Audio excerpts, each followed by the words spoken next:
quero falar sobre o poder da fé, o poder do nome de Jesus, o poder da entrega, o poder da concordância. E a primeira mensagem dessa série começa hoje, que se chama o poder da oração. Fala para quem está do seu lado: a oração é poderosa. Tem poder quem ora, tem intimidade quem ora, tem relacionamento quem ora, tem discernimento quem ora, tem governo quem ora, se antecipa quem ora. Mas muitas vezes a gente olha a intercessão como sendo o ministério de alguém e a oração como sendo algo pontual, quando na verdade todos fomos chamados a sermos intercessores. A intercessão, eu já falei sobre isso, mas eu preciso relembrar para alguém, significa alguém que está entre sessões. Então um intercessor é alguém que se move entre os céus e a terra. Então você ouve a realidade dos céus e você comunica o que ouviu para a terra. Você enxerga a realidade nos céus e você compartilha o que você viu na terra. E quando você atrai os céus para a terra, algo sobrenatural acontece. Esse é o princípio da oração. Mas eu quero falar hoje sobre algo que é muito poderoso. A gente olha para Jesus e a gente vê que Jesus, em vários momentos da sua história, orou antes e depois de um grande mover. A Bíblia diz que Jesus, ele orou antes do seu batismo, ele orou em desertos, ele orou em momentos difíceis, ele orou quando tudo ia bem. E a partir do modelo de Jesus que eu quero que a gente mergulhe na palavra de hoje. Você está comigo? Diga amém. Primeiro princípio, antes de falarmos sobre qualquer coisa, é o entendimento de que Deus sabe o que você precisa. Olha para mim, irmão. Deus sabe o que você precisa antes de você falar. Mas por que precisamos falar, pastor? Porque quando falamos com Deus o que a gente precisa, não é para comunicar algo que Ele não sabe, mas é para expor a nossa dependência ao único que pode suprir a nossa necessidade.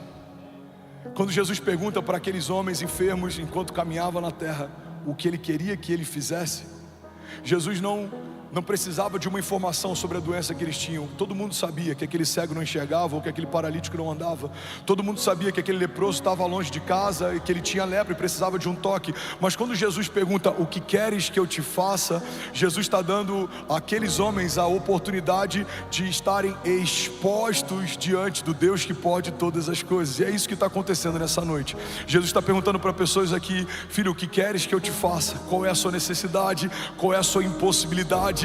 E a partir dessa vulnerabilidade que o meu milagre começa a ser gerado. Há alguém comigo aqui? Diga amém. Salmos 37:18 diz assim: o Senhor cuida da vida dos íntegros e a herança deles permanecerá para sempre. Em tempos de adversidade não ficarão decepcionados, e em dias de fome desfrutarão de fartura. Será que alguém pode dizer glória a Deus por isso? Sabe, a oração é um momento da gente conectar céus e terra, é um momento da gente compartilhar nossas necessidades, é um momento da gente agradecer por tudo que viveu. Mas a oração faz muito mais do que suprir o que você pediu ou te dar o que você precisa. A oração te torna mais parecido com Jesus. Eu não lembro de quem é o autor, mas essa frase, ela me impactou. Eu vi um tempo atrás, ela dizia assim: cada vez que eu oro, Deus tira algo meu e coloca algo dele.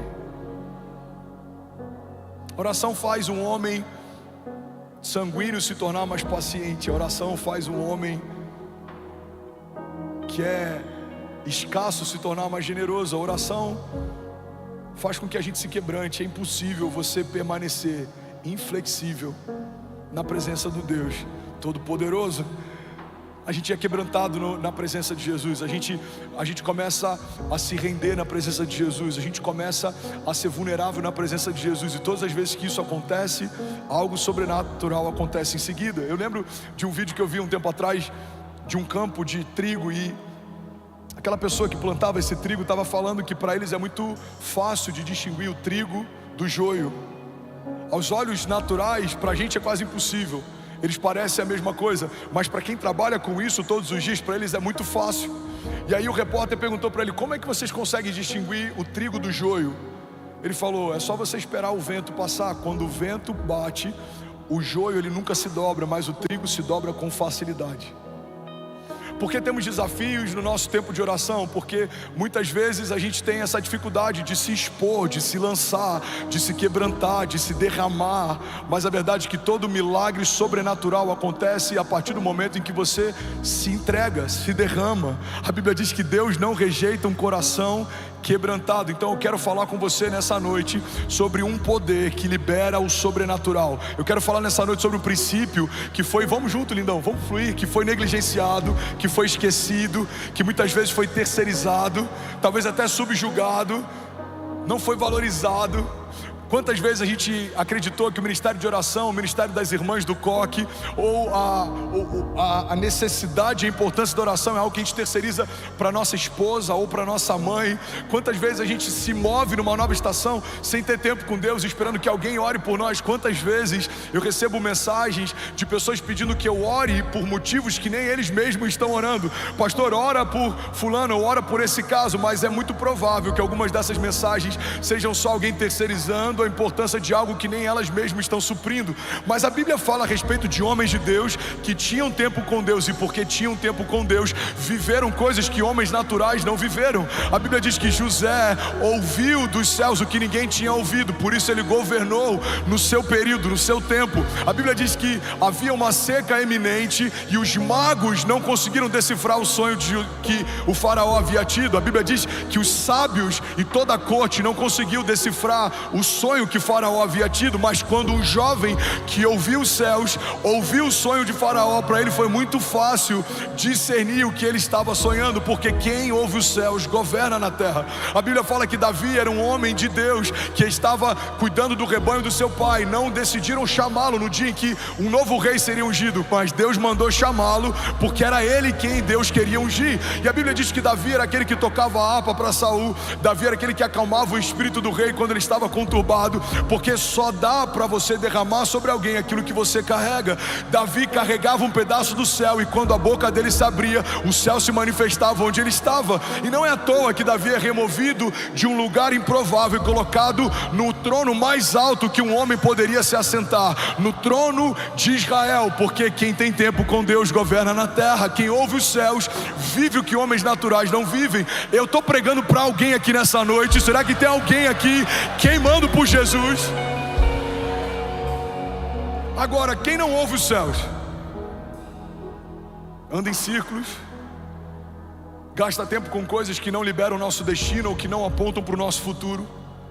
Quem não ouve os céus demora décadas para viver algo que com Deus poderia viver em anos. Quem não ouve os céus está sempre dependente da palavra profética de alguém que ouve. Quem não ouve os céus está sempre consultando profetas como se fossem videntes, ou está sempre em busca de uma migalha de alguém sendo liberada durante 40 minutos de uma pregação no domingo, porque não tem tempo secreto durante a semana. Quem não ouve os céus se torna consumidor e não filho, se torna cliente e não parte da igreja. Quem não ouve os céus, irmão, assiste milagres, mas não consegue liberar nenhum.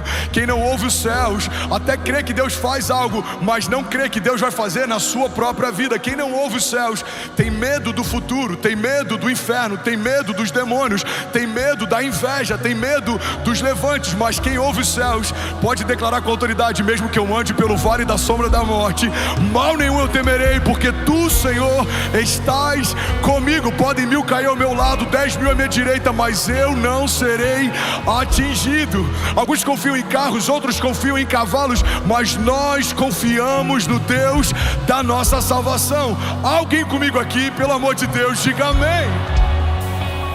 A Bíblia diz que os ímpios fogem sem que haja ninguém a persegui-los, mas os justos são ousados como um leão. Você vê a diferença de quem tem tempo com os céus e de quem não tem tempo com os céus, de acordo com a forma como eles reagem ao dia mau. Quem não tem tempo com Deus é inconstante quando os dias são maus. Quem tem tempo com Deus, ele é inabalável, independente da circunstância. A Bíblia diz que Davi, ele está orando, jejuando para que Deus salve o seu filho, mas quando a notícia de que o seu filho havia morrido chega para o rei, ele troca as vestes, lava o rosto e recomeça.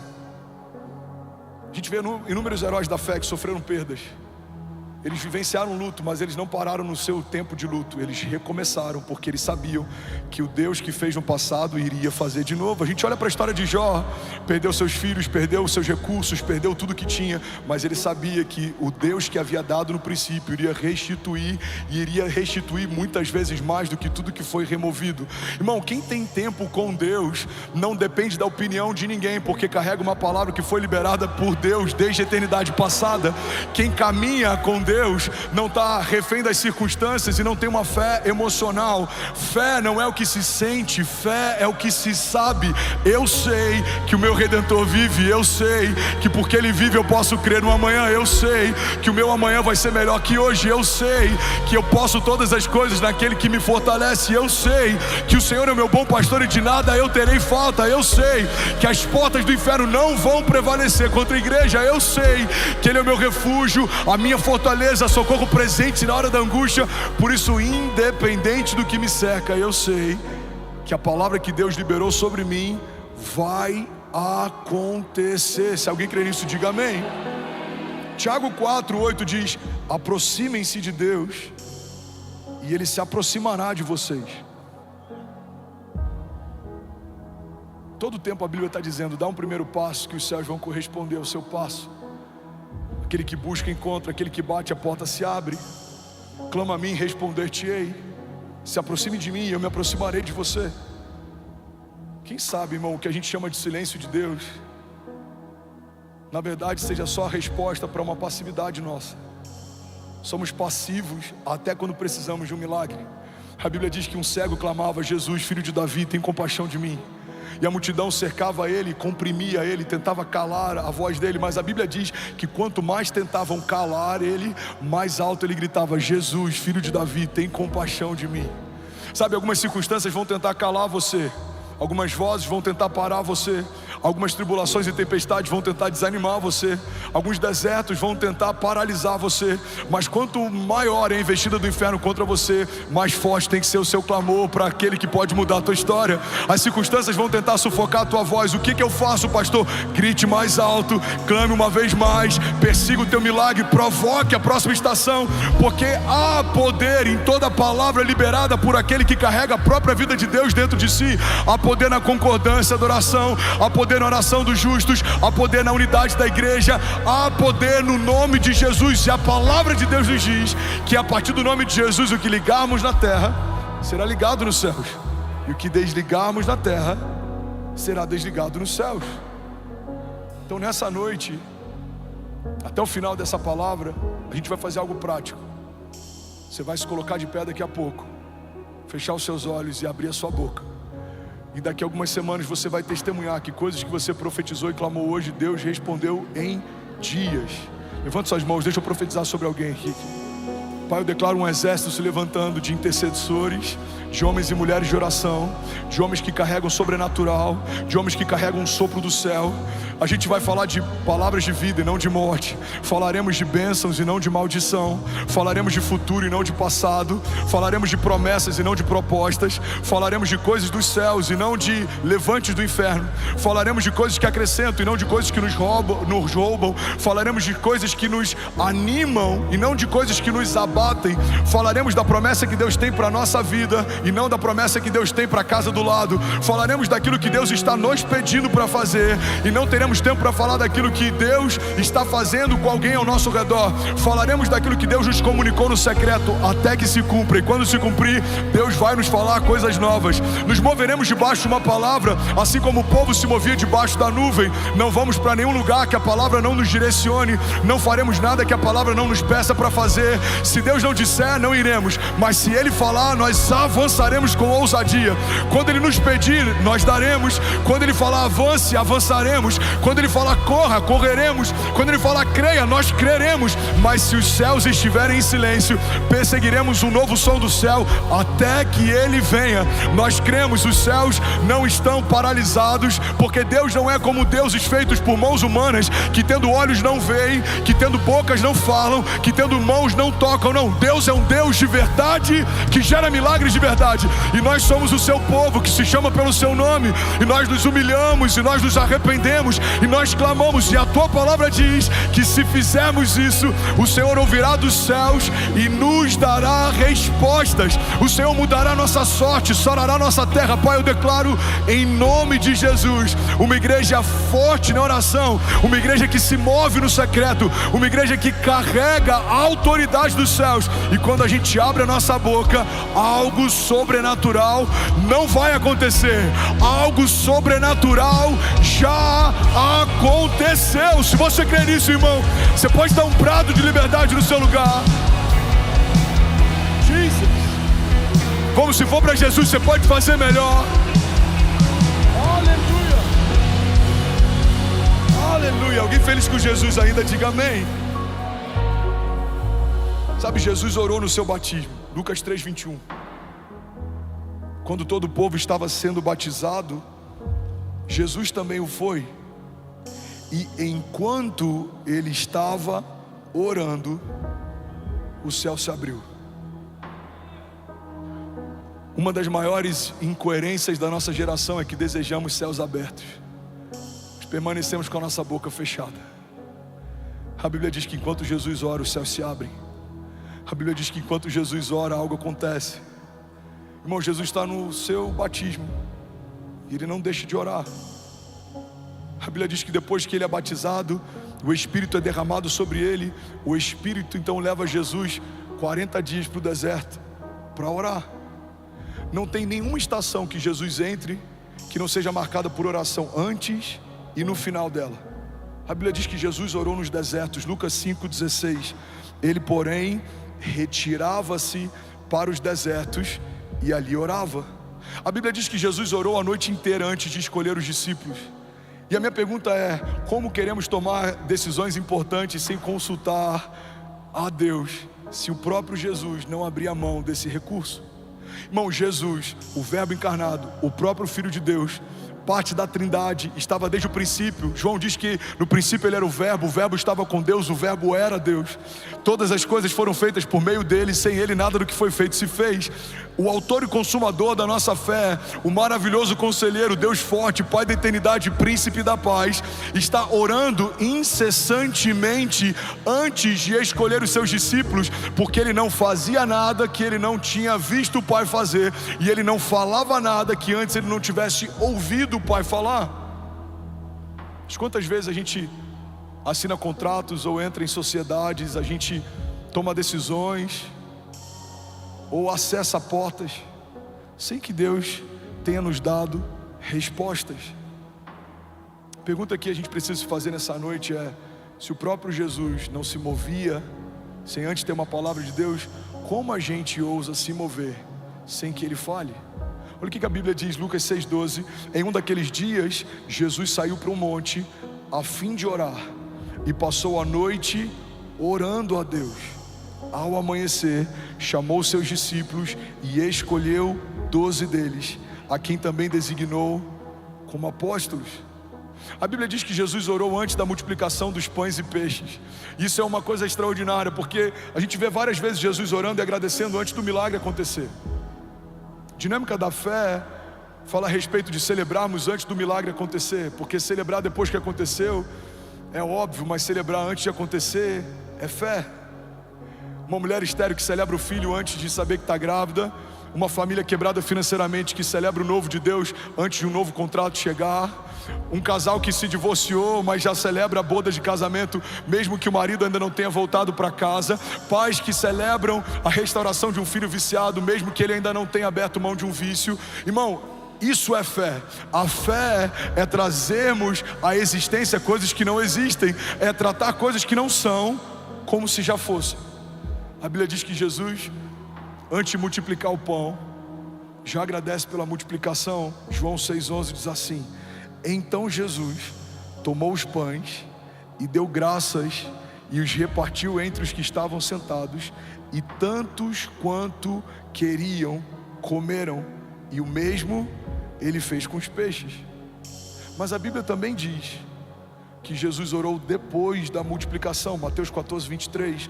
Tendo despedido a multidão, subiu sozinho ao monte para orar, e ao anoitecer estava ali sozinho. Alguém pode dizer glória a Deus por isso? Irmão, olha para mim, pega isso aqui. Todo tempo de secreto gera recompensa pública. Jesus ora quando ninguém vê. O que ele faz no dia seguinte, todos veem. Jesus ora no deserto enquanto ninguém vê.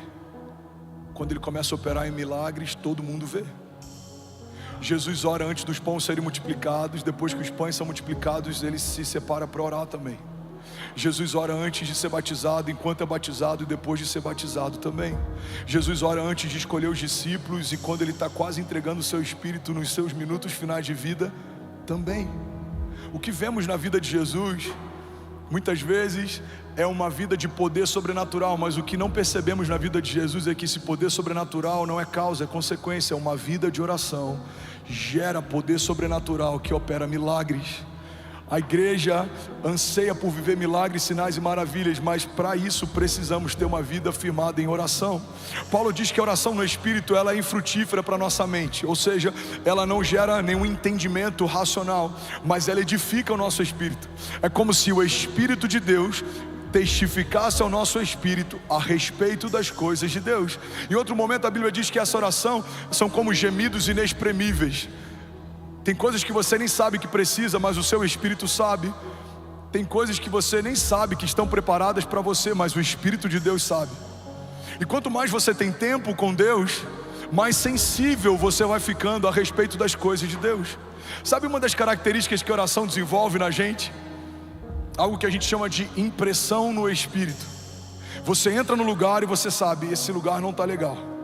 Você entra numa casa, você já sabe, o ambiente aqui não está legal. Você vai para uma reunião de negócios, você olha nos olhos de quem você teoricamente vai se tornar sócio, você sabe, cara, o olhar dele não está legal. Você entra num culto, você discerne, o ambiente não está legal. Por que você tem esse discernimento? Porque o seu espírito ouve do Espírito de Deus a respeito das coisas de Deus. É um desperdício, irmão, se tornar filho de Deus, mas não acessar os recursos do reino do seu Pai. Ele vai te dizer o que é para fazer, quando é para fazer. Ele vai te dar a palavra de sabedoria na hora certa. Ele vai te dar discernimento de motivações, de atmosferas, de ambiente. A Bíblia diz que o sábio a todos discerne, mas por ninguém é discernido. A Bíblia diz que o sábio discerne tempos e estações. Ele faz a coisa certa no tempo certo. Mas tudo isso é gerado num ambiente em que ninguém vê. Sabe, não são as nossas lives de oração, é a nossa oração no secreto. É quando ninguém ouve o teu choro, é quando ninguém ouve o teu clamor, é quando ninguém ouve a tua oração. É nesse momento que existe algo poderoso sendo gerado nos céus. A Bíblia diz que os céus recompensam o nosso tempo de secreto. Alguém está comigo? Diga amém. Jesus orou ensinando a oração do Pai Nosso, Lucas 11:1. A Bíblia diz assim: certo dia Jesus estava orando em um determinado lugar, e tendo terminado, um dos seus discípulos lhe disse: Senhor, ensina-nos a orar, como João ensinou os discípulos dele. Então Jesus disse: quando vocês orarem, digam assim, vamos ler junto? Pai, santificado seja o teu nome, e venha o teu reino. Dá-nos cada dia o nosso pão cotidiano. Está em qual versão? Está na versão... Bota na versão NVI, por favor, meu lindo. Eu acho que está na versão Almeida, deve ter uns 60 anos. Eu estou brincando, mas é sério. Volta lá, por favor, lindão. Lucas 11:1, versículo 1. Certo dia Jesus estava orando em determinado lugar. Onde é que ele estava? Orando de novo. E tendo terminado, um dos seus discípulos lhe disse: Senhor, ensina-nos a orar, como João ensinou aos discípulos dele. Versículo 2. Então Jesus lhes disse: quando vocês orarem, digam: Pai, santificado seja o teu nome, e venha o teu reino. Dá-nos cada dia o nosso pão cotidiano. Perdoa os nossos pecados, pois também perdoamos a todos os que nos devem, e não nos deixe cair em tentação. E algumas versões diz: mas livra-nos do mal. Amém. oração do Pai Nosso é uma oração que muitas vezes a gente ora junto antes de um jogo de futebol. A gente vê a seleção brasileira orando antes de uma partida importante, mas muitas vezes a gente ora de forma automática. A oração do Pai Nosso carrega os princípios mais poderosos do reino de Deus, porque fala a respeito de dependência e de reconhecimento da pessoa de Jesus e da autoridade que o Pai carrega. Santificado seja o teu nome, venha a nós o teu reino, seja feita a tua vontade. O pão nosso de cada dia nos dai hoje, perdoa as nossas ofensas, não nos deixa cair em tentação. A oração do Pai Nosso coloca a criação no seu devido lugar e coloca o Deus Criador no seu devido lugar também. Quando você ora segundo esses princípios, você reconhece que se não for o Senhor, você não pode nada. Se não for o Senhor, eu não tenho o que comer. Se não fosse o perdão de Deus, eu não tenho nem como perdoar. Se não fosse a vontade de Deus, eu não tenho como me mover. A oração do Pai Nosso é uma oração que foi ensinada por Jesus e carrega alguns princípios que são fundamentais no reino de Deus. A gente vê Jesus ensinando a oração do Pai Nosso, mas a gente também vê Jesus orando na ceia. Mateus 26 diz assim: quando comiam, Jesus tomou o pão e abençoando, o partiu e o deu aos seus discípulos e disse: tomai e comei, isso é o meu corpo. E tomando o cálice, dando graças, deu então para eles dizendo: bebei dele todos vocês. Jesus, ele ora em todos os momentos, e inclusive ele ora na cruz e no Getsemane. Mateus 26:36 é um dos momentos mais pontuais dos evangelhos. Alguém está comigo aqui ainda? Diga amém. Versículo 36 diz assim: então chegou Jesus com eles a um lugar chamado Getsemane e disse a seus discípulos: assentai-vos aqui enquanto eu vou orar.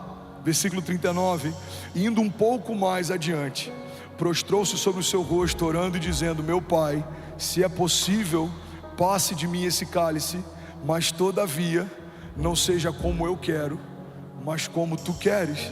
Versículo 42, indo então uma segunda vez, Jesus orou dizendo: Pai meu, se esse cálice não pode passar de mim sem eu beber, que seja feita a sua vontade. Versículo 44, e deixando-os de novo, foi orar pela terceira vez, dizendo as mesmas palavras. Uma oração de Jesus no Getsemane é um dos momentos mais angustiantes dos evangelhos, porque é um momento em que a gente vê Jesus tão vulnerável a ponto de transpirar sangue. Jesus está angustiado, ele sente uma angústia mortal. Jesus sabe que pela primeira vez ele vai ser desconectado da Trindade. Jesus sabe que vai deixar de ser justiça de Deus e vai se tornar pecado. Pela primeira vez, o Filho não vai ser mais um com o Pai e com o Espírito Santo. A Bíblia diz que aquele que não cometeu pecado se fez pecado por nós, para que nós fôssemos feitos justiça de Deus.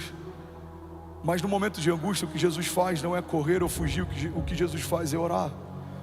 Jesus ora antes da multiplicação. Jesus ora antes de se entregar como um pão partido por nós. Jesus ora antes de escolher os discípulos. Jesus ora pelos discípulos antes de enviá-los. Jesus ora antes de ser batizado. Jesus ora assim que foi batizado. Igreja de Jesus, olha para mim, guarda isso com todo carinho. Precisamos orar em tempo e fora de tempo, se quisermos viver a plenitude do que Deus nos prometeu.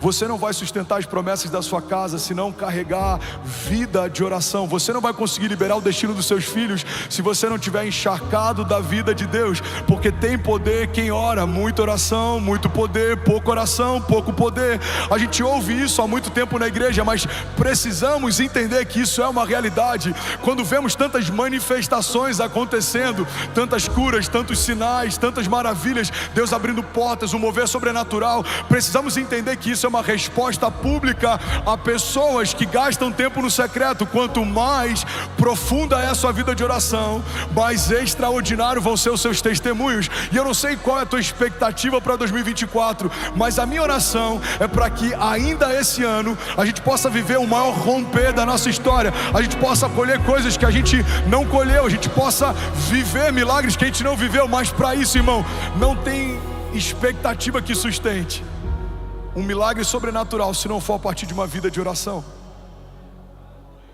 Você está comigo? Diga amém. Os voluntários estão comigo, diga amém. Os pastores apaixonados estão comigo, diga amém. Por que tanta resistência nesse culto?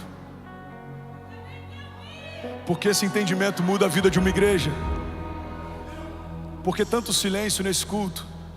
Porque queremos o fruto de uma vida de oração de alguém, mas nem sempre queremos ouvir sobre a necessidade de orarmos mais.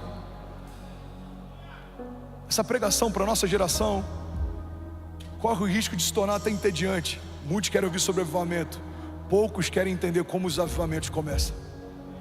A Bíblia fala que Elias orava e algo acontecia. A Bíblia fala que Josué, a Bíblia fala de homens de Deus, Moisés, Davi, José, Pedro, Paulo. Todos esses homens foram marcados por Deus no secreto. Lemos sobre as suas recompensas públicas. Não conseguimos ter ideia do quanto eles geraram em oração aquilo que viveram enquanto todos viam. Igreja, olha para mim, o que vamos viver como igreja, o que você vai viver como casa, não se compara com aquilo que você viveu até aqui. A Bíblia diz que olhos não viram, ouvidos não ouviram e nem penetrou no coração do homem aquilo que Deus tem preparado para aqueles que creem.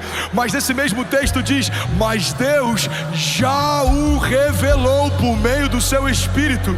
Algumas pessoas me perguntam: pastor, você imaginava viver o que você está vivendo? Não, há 10 anos atrás não, mas há 2 anos sim. Eu vi aquilo que vivemos hoje quando isso era impossível. Se você me perguntar: André, você imagina que aquilo que a gente vai viver daqui a 10 anos, como vai ser? Não, daqui a 10 anos não, mas os próximos 2, Deus já me revelou. A gente não vai andar no escuro, tateando, tentando encontrar um caminho, não. Enquanto você caminha, mesmo que os seus olhos não veem, Deus está dizendo o que Ele preparou para aqueles que creem. E os seus olhos não viram, os seus ouvidos não ouviram, não penetrou no teu coração, mas Ele já revelou por meio do Espírito.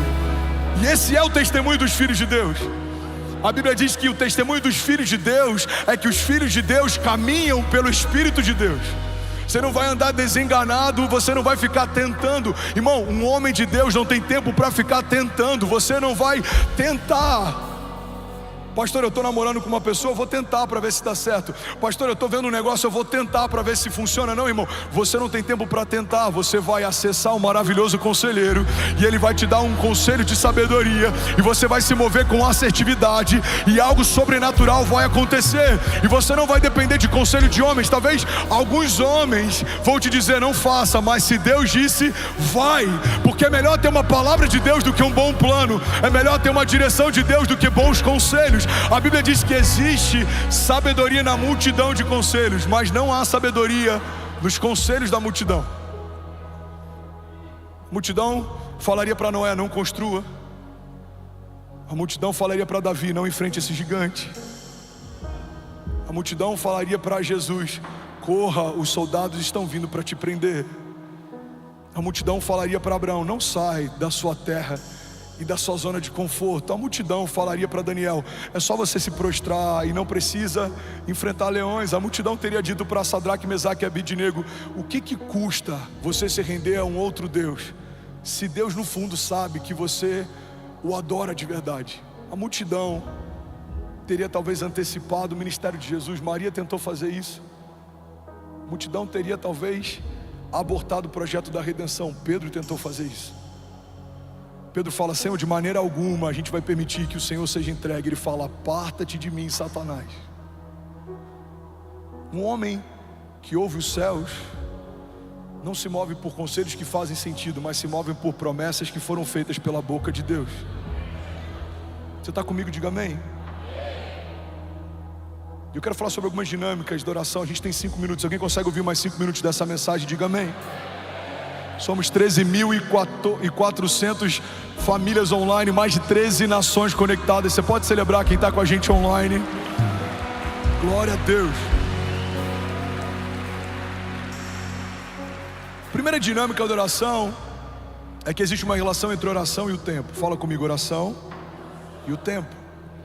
Eclesiastes 3 diz que há um tempo e uma ocasião determinada para cada propósito debaixo do céu. O fato de Deus não responder a sua oração no tempo em que você espera que Ele responda não significa que Ele não tenha respondido. Talvez a sua resposta só não tenha chegado. A Bíblia diz que Daniel está orando, dias depois chega a sua resposta. Olha para mim e pega isso aqui. Então o anjo se apresenta para Daniel e fala: Daniel, desde o dia em que você orou, o Senhor enviou resposta, mas eu fui resistido pelo príncipe da Pérsia nas regiões celestiais. Ou seja, Dias depois a resposta chega, mas desde o dia em que Daniel clamou, a resposta foi enviada. Vou falar isso de novo e alguém incendiado por Jesus desse lado esquerdo vai pegar essa chave. No mesmo dia em que Daniel ora, Deus responde, mas dias depois a resposta chega. É como uma mulher grávida, uma mulher estéril que não pode gerar, pode receber a vida no seu ventre da noite para o dia, mas o bebê não vai nascer no dia seguinte. Você precisa esperar o tempo da gestação. Sabe, o fato de você não tocar ainda em alguns milagres não significa que eles já não sejam realidade. Deus já enviou algumas respostas, Deus já respondeu algumas dúvidas e inquietações, Deus já está movendo algumas realidades, Deus já está abrindo algumas portas. Irmão, eu creio que enquanto a gente está aqui, Deus já está curando algumas enfermidades, Deus já está visitando alguns ventres. Vamos, eu quero profetizar sobre alguém. Enquanto estamos aqui, Deus já está removendo do coração de pessoas projetos que Ele não se alegra, ideias que não foi Ele quem deu, mas Deus também está confirmando no coração de pessoas lugares, sociedades, negócios, projetos que é o Senhor quem te deu. Ele está dizendo: filho, fui eu quem fiz, fui eu quem abri, fui eu quem te deu. Avance, creia, não tenha medo, não tenha medo, eu sou contigo, eu estou com você. Essa porta fui eu quem abri, essa sociedade fui eu quem propus, essa empresa fui eu quem te dei. Porque a porta que Deus fecha, ninguém abre, mas a porta que Deus abre, irmão, ninguém fecha. E quem caminha com Deus sabe que é melhor uma porta fechada por Deus do que tentar forçar uma porta que Deus nunca abriu. É melhor você ter algo que Deus retirou de você do que tentar retirar de Deus algo que Deus disse que não é mais para esse tempo. Tem lugares que você amava estar, Deus mandou você sair, você não sabe por quê, mas você não ouvia conversas que Deus ouviu, você não viu coisas que Deus viu. Tem lugares que você amava estar, pessoas que você queria com você, mas o próprio Deus retirou. Por quê, pastor? Porque Ele sabe daquilo que você não sabe, Ele vê aquilo que você não vê. Talvez no seu tempo presente não faça sentido algumas renúncias, mas no seu tempo futuro elas vão fazer todo sentido. Tem estações, irmão, que Deus nos pede coisas que parece que agora tudo está desmoronando. Deus remove bases de segurança, Deus remove pessoas, conexões, alianças, mas a verdade é que quem caminha com Deus, mesmo em momentos que parece que tudo está desmoronando, na verdade no seu destino profético está tudo se encaixando. José foi vendido, mas a venda dos seus irmãos deixou ele mais perto do seu destino profético. Irmão, Davi foi esquecido, mas quando o profeta manda chamar, naquele dia a unção liberou seu destino profético. A gente vê muitos homens de Deus que por algum momento eles foram empurrados por uma tribulação ou tempestade, mas aquela tempestade foi o passaporte para o cumprimento de um destino profético. O que seria de José se não fosse a venda dos seus irmãos? O que seria Davi se não fosse a perseguição de Saul? O que seria Moisés se não fosse o genocídio de uma geração? Será que os braços da filha de Faraó teriam recebido Moisés se aquele menino não precisasse fugir da morte lançado num cesto? Será que José falaria para o copeiro e para o padeiro a respeito de revelação de sonhos se não estivesse no mesmo cativeiro em que eles estavam? Será que Daniel teria visto o que viu naquela cova enquanto leões jejuaram na presença dele, se ele não tivesse permanecido fiel e inabalável diante da perseguição? Será que eu e você estaríamos de pé se Jesus tivesse afastado o cálice e não tivesse obedecido à vontade do Pai? Será que a minha casa e a sua seriam salvas se o Filho de Deus preferisse fazer a vontade dele do que obedecer à vontade do Pai? Será que se Jesus não tivesse uma vida de oração, sendo 100% homem, apesar de ser 100% Deus, será que se ele não tivesse consultado ao Pai como consultou no Getsêmani, a nossa história não teria sido diferente? Glória a Deus por Judas e pela sua traição, liberou o destino profético de toda a humanidade.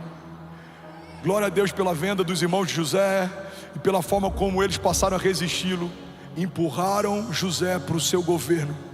Glória a Deus pelo cesto que carregava Moisés no rio. A mulher que iria pegá-lo minutos depois liberaria sobre ele realeza.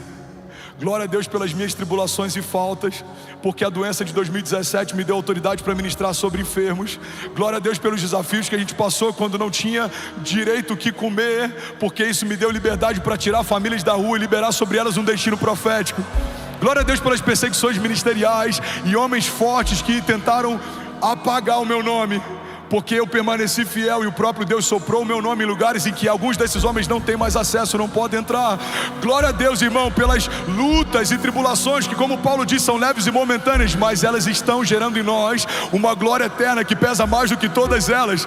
Glória a Deus pelos testes, porque são eles quem nos promovem. Glória a Deus pelas faltas, porque são elas que fazem a gente reconhecer o que de fato importa. Quando todas as nossas bases são removidas, a gente se lembra que tudo que a gente precisa a gente já tem. Jesus, o autor e consumador da nossa fé, Ele é poderoso para restituir o que foi roubado. Ele é poderoso para te dar o que tentaram tirar de você. Mas para isso você precisa, irmão, ouvir os céus. Talvez ao seu redor as palavras são palavras de desânimo, de cansaço, de morte, mas as palavras que Deus tem para você são palavras de vida e de eternidade. Talvez alguém perto de você vai dizer: 2024 é o ano mais desafiador da nossa empresa. Mas alguém que ouve os céus precisa se levantar e declarar: não, 2024 é o ano de aceleração sobrenatural. Nunca vimos o que veremos a partir de agora. Talvez alguém na tua família vai dizer: eu nunca vi um ano tão difícil, com tantos desafios. Alguém precisa se levantar nessa casa e dizer: não, 2024 é um ano da dupla honra de Deus. Os céus estão abertos e nada vai faltar. Vamos, alguém comigo? Não vai faltar unção, não vai faltar recurso, não vai faltar direção, não vai faltar alegria, não vai faltar saúde, porque alguém que ouviu os céus está comunicando à terra: é tempo de viver milagres, é tempo de se levantar, é tempo de fluir em dons, sinais e maravilhas. Igreja de Jesus, levanta e resplandece. Alguém comigo aqui?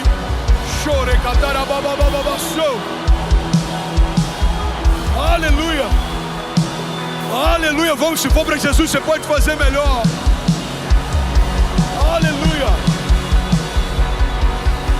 Você vai chegar na sua segunda-feira, e quando você ouvir algo que não coopera com o que Deus te falou, você precisa combater o que ouviu.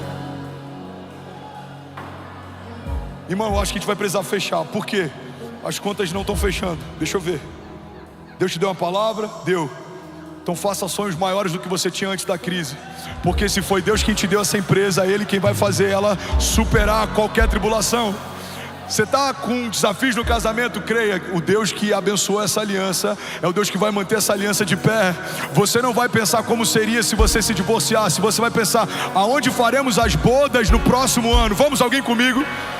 Se alguma mulher aqui não consegue gerar, coloca a mão sobre o seu ventre. Você não vai ficar pensando como seria bom se eu tivesse um filho, não. Você vai pensar qual o nome que ele vai ter quando o Senhor me der. Irmão, a fé é uma dinâmica de antecipação. Tratar as coisas que não são como se já fossem. Alguém comigo aqui, diga amém. Levante suas mãos, declare com autoridade, diga: Pai, eu creio que há poder no nome de Jesus. Diga: eu creio que há poder em toda palavra que sai da boca de Deus a meu respeito. Diga: e a despeito do que o inferno está dizendo, eu carrego uma palavra de Deus. Diga: o Senhor não é homem para que minta, nem filho do homem para que se arrependa. Se Deus disse que vai acontecer, eu sei, no céu já aconteceu. Você pode dar um brado de liberdade no seu lugar. Vamos, será que alguém pode fazer barulho? Aleluia! Aleluia! Aleluia! Alguém feliz com Jesus ainda? Dinâmica da oração, ela tem que levar você para um lugar em que você vai ser incompreendido. Olha para mim e permanece de pé. A gente vai finalizar aqui. Vocês são incríveis. Se as suas orações fossem escutadas, ouvidas, se eu pegasse o seu tempo de secreto e colocasse no microfone aqui, será que alguém acharia loucura ou suas orações estão normais demais? Porque algumas das minhas orações gerariam em você crise. Será que o pastor está bem? Eu acho que ele está empolgado demais. Porque foi assim que trataram algumas palavras e projetos que eu apresentei para a igreja 2 anos atrás. Coisas que se ouviam nos bastidores: o menino está empolgado, ele é novo, isso é normal. Coisas que se ouvem 2 anos depois: Ele deve ter visto algo que a gente não viu, porque está acontecendo tudo que ele falou. Mas assim vai ser sobre a sua casa. Recebe isso, assim vai ser sobre os seus filhos. Você vai ver coisas nos seus filhos que ninguém está vendo. Você vai liberar isso sobre eles. Mas um dia, todos os olhos vão ver aquilo que Deus já revelou no Espírito. Você pode ter um filho dislexo, talvez com TDAH, qualquer problema de assimilação, de conexão. Você vai ouvir de Deus quem Ele é, e você vai profetizar sobre Ele quem Ele é. Você é cabeça e não cauda. Você é filho de Deus. Você vai viver algo glorioso. O seu destino é extraordinário. Você vai tocar nações. Você vai ser grande entre os homens. Você vai aconselhar príncipes. Alguns vão olhar e falar: mas não faz sentido. Deus não te chamou para profetizar o que faz sentido. Deus te chamou para profetizar o que olhos não viram, ouvidos não ouviram, não penetrou no coração do homem. Alguém comigo aqui, diga amém. Quantas vezes a gente gasta tempo falando que todo mundo está vendo? O que todo mundo está vendo é óbvio, mas o que Deus vê? É sobre isso que precisamos falar. Como falaremos se não ouvimos? Eu preciso falar o que Deus fala. O que é fé? Fé é falar o que Deus fala, pensar como Deus pensa e ver o que Deus está vendo. A Bíblia diz: no ano em que morreu o rei Uzias, eu vi o Senhor assentado no alto, sublime trono. E haviam serafins que estavam em torno do seu trono, dizendo: santo, santo, santo é o Senhor dos exércitos, e toda a terra está cheia da sua glória. Mas a Bíblia diz que assim que o profeta foi levado à sala do trono, a primeira coisa que ele teve foi angústia, medo. Ele fala: Senhor, ai de mim que sou impuro e habito em meio a um povo de impuros lábios. Então um anjo pega uma brasa viva no altar e toca os lábios dele, e ele vive esse momento que é único. Mas nesse dia algo acontece. A palavra de Deus revela para nós um contraste entre aqueles que caminham na terra e olham para cima, e aqueles que caminham nos céus e olham para baixo. Um homem de Deus que caminha na terra e olha para cima tem medo quando vê a santidade de Deus. Ele acha que está tudo perdido, ele é um homem puro, e o povo em que ele caminha é um povo de impuros lábios. Mas a Bíblia diz que os anjos de Deus, quando olham dos céus para a terra, eles veem que toda a terra está cheia da glória de Deus.